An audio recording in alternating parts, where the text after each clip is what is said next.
talk about the importance of layering teams and describing and defining the purpose of each of those teams.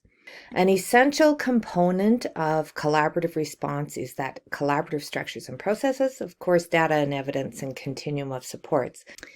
So when we think about our continuum of supports, we define 4 tiers of support that are necessary in order to provide what students need at different times within their learning, knowing that we are adding on support rather than providing one tier of support for an individual student. So we're adding on these layers as we go.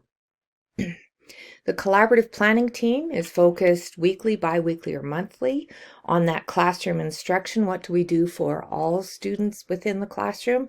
And this is really teachers getting together, defining instruction. Then we have tier 2, which are the classroom supports. This is differentiated instruction. How do we provide individual supports for some students dependent on their need? And these strategies, interventions, and accommodations are surfaced through our collaborative team meeting that builds both the practice of the teacher and builds supports for students within the classroom. The school support team meeting is focused on providing school-wide supports as needs intensifies for students. And the school support team convenes on a weekly or bi-weekly basis to ensure that that level of support is there as well. And then finally at tier 4, those are the most intensive supports, usually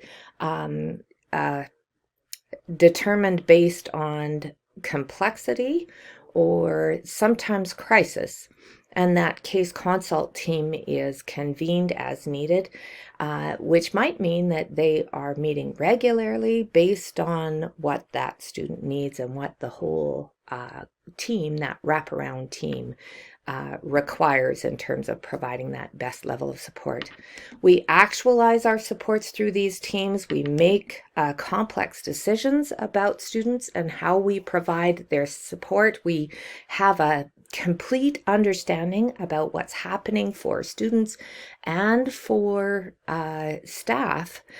And we create that collaborative culture that we come together, we learn together, and of course, most importantly, we provide that ongoing support for students as needed.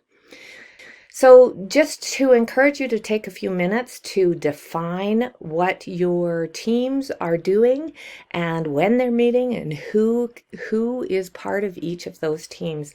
So we have an overview for you to be able to access and a number of samples for you to look at if you're interested in really defining those teams.